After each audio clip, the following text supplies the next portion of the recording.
You have likely heard the phrase cancel culture. It's when someone speaks out or acts out and gets shunned by what's considered as a small but loud mob on social media. A boycott or ban follows and a cycle of outrage ensues. Joining us now with more insight into this cycle of outrage is inspirational speaker and author TJ Woodward. TJ, welcome back to Daily Flash. Oh, thank you so much. I'm so delighted to be here, and I look forward to this conversation on a very interesting topic. Yeah, I think it's got a lot of people concerned and a lot of people talking. You say that when we cancel people, we are actually keeping the cycle of judgment and violence alive. Yeah, and I think it's important to say, like, what do we mean by cancel culture? Cancel culture is when something happens in the world and then as you said, there's this mob on social media that attacks the person. It's really different than holding someone accountable or actually being accountable. But the idea of canceling someone in this sort of really violent way, honestly, without even having all the facts, that's the part that I'm talking about, that just keeps the cycle of violence alive, because we end up getting so angry and pointing fingers at someone, and that just, it just keeps the cycle alive. There are so many news stories, TJ, that I can think of where we were told one story, but there was no context given. And then once we find out the real story behind it, there's never any real follow-up. It's sort of like, well, we want to apologize, we'll just let it go. You say canceling people can also be a way to avoid looking at ourselves. Yeah, I think that's the deeper situation here. A lot of times we think we just focus outward on someone else. And as you said, people get accused of things in the media, and before people even have the facts, it seems like people jump on it and start finger pointing. And I think in some ways, what can be happening is something that is unresolved within someone gets externalized, projected outward. And then we think if we can just, hold that person accountable, then somehow we will have peace. And one thing that has been said is trauma doesn't show up as a memory, it shows up as a reaction. Oh. And sometimes this is a reaction to our own unresolved trauma, and we point it outward to someone else. That's an astounding way of putting it. Instead of canceling people, what should we actually be doing? Well, I think the power of the pause is really important here, because, if we're talking about our own individual journey, we're talking about that reactivity and what's unresolved and pointing outward. So we see something on social media and we have this sense to react or to finger point or to blame someone. Pause, check in with what's really going on with us, because really we need to wait to hear all the facts and see what happens. A story shows up, and then 3 months later, 3 weeks later, we find out, well, that's not really the whole story, or it wasn't completely factual. So pause, check in with what's really going on with us before we start finger pointing and getting angry at someone else.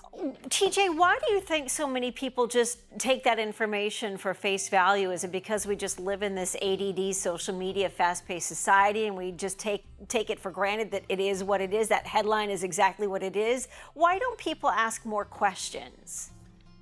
Well, I think it seems easier on the surface, and you are right. We're in this instantaneous, we're scrolling along, we see something, there's a dopamine rush, and then we get angry and point outward. And that becomes an automatic, sort of response to what we see in the news. So I think the actual way that we can start to heal this is to unplug from that. And then when we see something and notice the reactivity, ask, well, I wonder what's really going on here. Maybe I don't have the whole story, but more importantly, what's going on in here, and how can I actually attend to that? TJ, is there a moment in time where you can kind of pinpoint when or who started the cancel culture movement? Well, I think it's been going on actually for centuries. If you look throughout history, there's always been an idea of creating the enemy or the other. And if we want to go even deeper into that, every war on planet Earth has always been created by the idea of us and them, and good and bad and right and wrong. And it doesn't mean there aren't things that happen in the world that are difficult, that need to be, people need to be held accountable. But this idea of automatically creating the other is how we get into trouble with cancel culture. And it really has been going on throughout human history. Now we just have social media, which just ramps it up. Yeah, and I think you've hit on a really key point there, other, because it seems like some people get canceled, but other people don't, and oftentimes it's for the same thing. So there seems to be a weird justification from this, what I would consider a small, loud mob on social media versus, an entire generation or entire population of people.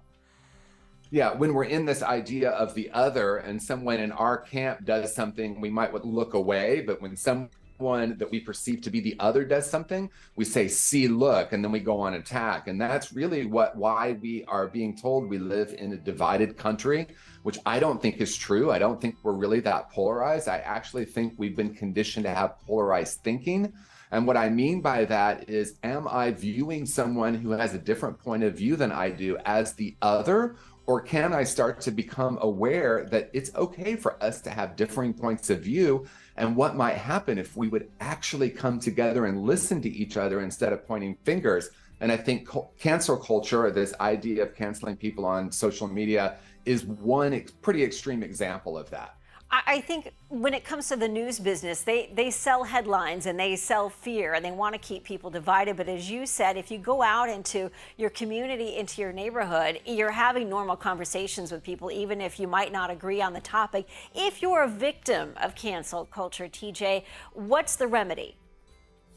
Well, I think that's a very difficult question because it can be really painful for people. I think if people want to react back, maybe it's pause. It's always this pause. Let's find out what's really going on. We can carefully state our version of what happened and realize that maybe what is being said about us isn't actually the truth, or certainly not the whole truth. It's a terrific topic of conversation. TJWoodward.com is the website. The book is called Conscious Recovery, A Fresh Perspective on Addiction.